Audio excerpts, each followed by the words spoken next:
Hello friends, welcome back to Neha education. कैसे हैं आप? उम्मीद है अच्छे ही होंगे और खुश भी होंगे। आज मैं आपके लिए यूपी टीजीटी 2019 का पार्ट 3 लेकर आई हूं और इसमें हम आज 2019 को कंप्लीट कर लेंगे। तो आइए देखते हैं हम यूपी टीजीटी 2019 के क्वेश्चंस को। क्वेश्चंस है विश्व स्वास्थ्य संगठन की स्थापना कब हुई? विश्व स्वास्थ्य संगठन को हम WHO के नाम से भी जानते हैं। तो इसकी जो स्थापना है वो 1948 में हुई। और हम थोड़ा सा और देख लेते हैं। WHO की स्थापना जो है वो 7 अप्रैल 1948 को हुई थी, यानी कि 7 अप्रैल 1948 को। इसका जो मुख्यालय है वो स्विट्ज़रलैंड के जिनेवा शहर में है। और इसकी जो फुल फॉर्म है WHO की, वो विश्व स्वास्थ्य संगठन है और इंग्लिश में वर्ल्ड हेल्थ ऑर्गेनाइजेशन है। नेक्स्ट क्वेश्चन देखते हैं। लिलिन तंतु के तने से प्राप्त होता है। तो लिलिन तंतु जो है वो फ्लैक्स के पौधे से प्राप्त होता है। फ्लैक्स के पौधे को अलसी का पौधा भी कहा जाता है। नेक्स्ट क्वेश्चन देखते हैं। बालक का समाजीकरण कहाँ से प्रारंभ होता है? तो ये जो प्रारंभ होता है ये परिवार से होता है। प्रसार शिक्षा शब्द का प्रयोग सर्वप्रथम सन 1873 में कहाँ किया गया? तो ये कैम्ब्रिज विश्वविद्यालय में किया गया। देखिएगा, इसमें एक क्वेश्चन ये भी बनता है कि प्रसार शिक्षा शब्द का प्रयोग सर्वप्रथम कब हुआ? तो हम कह सकते हैं 1873। नेक्स्ट क्वेश्चन है हमारा, बच्चों का विकास परिणाम है सीखना और परिपक्वता का। विश्व स्वास्थ्य संगठन का कार्य क्या है? माता और शिशुओं के लिए है, और भी कार्य हैं इसमें, लेकिन जो ऑप्शंस था तो ऑप्शन में माता और शिशुओं के लिए, तो माता और शिशुओं के लिए ही इसके लिए कार्य है।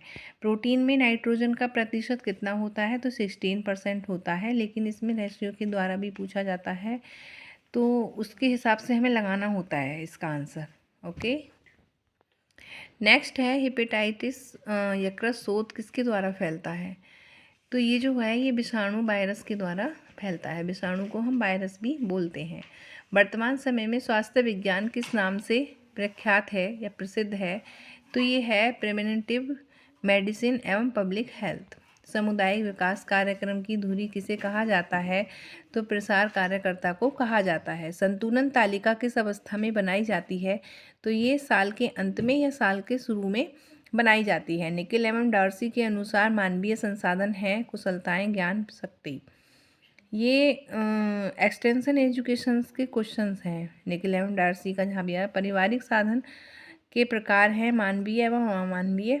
वृद्धि के दौरान बच्चों को किस अमीनो अम्ल की आवश्यकता होती है? तो हिस्टिडीन की आवश्यकता होती है। पर्यावरण स्वच्छता का नाम बदलकर क्या रखा गया है? तो पर्यावरण स्वास्थ्य रख दिया गया है।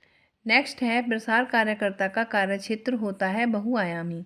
हैजा किसके द्वारा फैलने वाला रोग है? तो ये जल द्वारा फैलने वाला रोग है। किशोर अवस्था में हड्डियों की संख्या कितनी होती है? तो ये होती है 206। निषेचन होता है फैलोपियन ट्यूब में होता है। प्रसव पूर्व विकास को कितने चरणों में विभाजित किया जाता है? तो 3 चरणों में विभाजित किया जाता है। शरीर के मौलिक जो भौतिक माप है वो क्या है? सॉरी, मौलिक भूल गई मैं, भौतिक है ये। शरीर के भौतिक माप हैं ऊंचाई, वजन, कमर और कूल्हे की परिधि। मानव विकास का क्षेत्र नहीं है तो पारंपरिक। बच्चे का प्रथम शिक्षक किसे माना जाता है? तो माँ को माना जाता है। कौन सा सूक्ष्म गामक कौशल का उदाहरण है? तो मोती की माला बनाना। इसमें ऑप्शन दिए गए थे तो इसमें बहुत ही बारीक कार्य पूछा गया था, तो मोती की माला बनाना ही उसमें बारीक कार्य था। नेक्स्ट क्वेश्चन है हमारा, आनुवांशिकता का वाहक क्या है? जीन।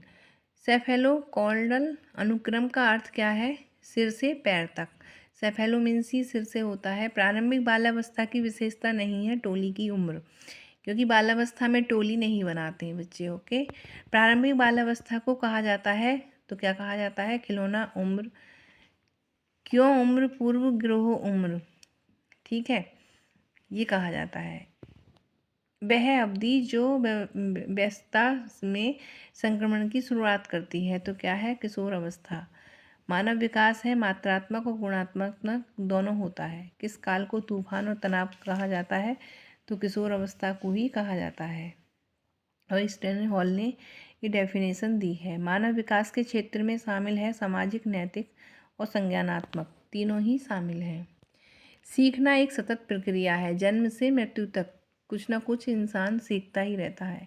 सीखना हो सकता है औपचारिक भी हो सकता है, अनौपचारिक भी सीख सकता है।